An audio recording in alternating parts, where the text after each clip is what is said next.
Hello, fellow planters. I have this pot. I could always clean it out, but I'm not too worried. Some people would be. And I'm not sure if it matches with my Pilea Libanensis, but anyway, I think this is a great pot to plant it in. It's glazed on the inside. But what I'm going to do, because the Pilea, you don't want to overwater because of fear of root rot, and I am putting this in a pot that's glazed on the inside, is I'm going to use some perlite. So I'm going to put a little perlite at the bottom, and what that will do is allow the water to soak, any excess to soak down to the bottom, and it would be away from the soil, and the plant can tap into any excess water without giving it any root rot. I'm actually going to give it a nice thick layer because that's a smaller pot.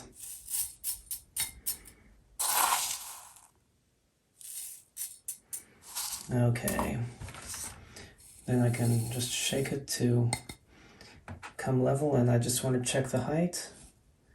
Okay, so I may want a little more in there, but I'm not going to worry about that.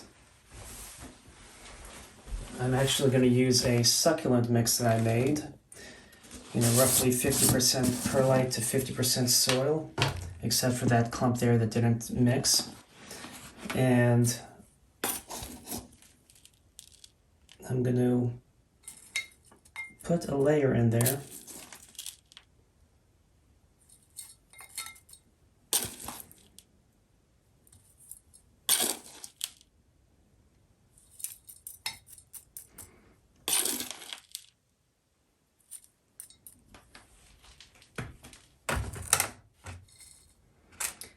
And then take Hermie, flip the pot gently and massage it.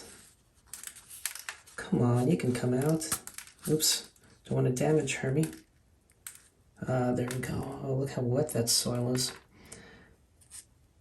At least Pilea seems to be more resilient than peperomias with overwatering or sitting in water. That's what you don't want. You want it wet, but not sitting in water. So, this is breaking apart and filling up the pot nicely. Awesome score. So anyway, I guess what they did is put in the nursery 3 or 4 strands in here and wait for it to root and grow and then sell them. So then let me get this out of the way.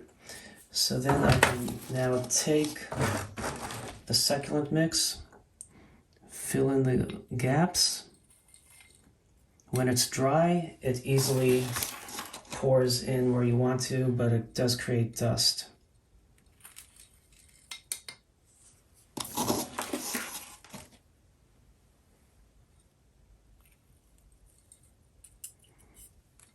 I could always just take cuttings, stick them in, and try to root them as well, but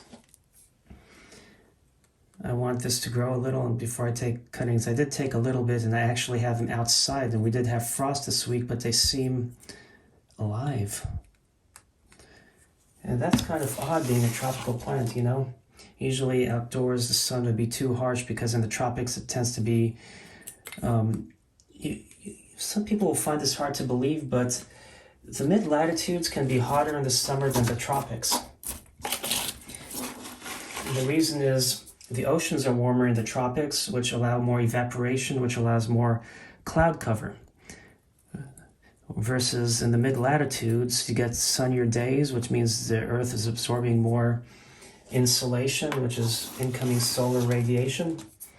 Hence, it gets hotter in the mid-latitudes during the summer. I mean, you think about the jungle along the equator versus the deserts, which are a little further north. Oops, and I spilled while switching hands so I can get a good grab at this side. So you see, but putting drier soil in here, it helps fill in the gaps before I water. Of course, drier soil doesn't absorb water as easily as if it's a little moist. Once it starts soaking in water, then the water will want to stick to the water molecules in it and soak up as much as it can, but when it's dry, a lot of it's going to just flow past it. That's why a lot of people kill their plants, because it gets too dry with the watering tray, because all the water flows out. They're not giving it enough water to keep the soil wet.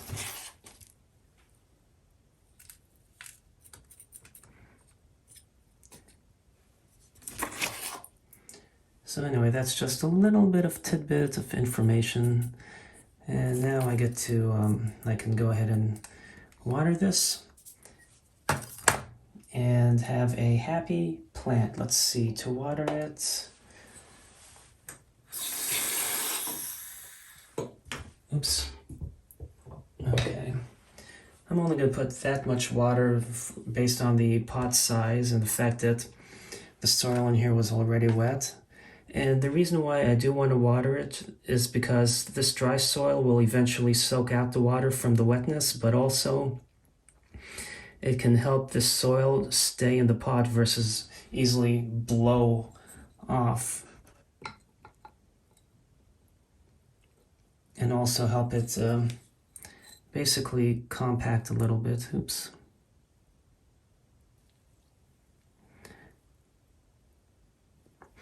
Anyway, I hope you enjoyed this video, and thanks for watching, and happy planting.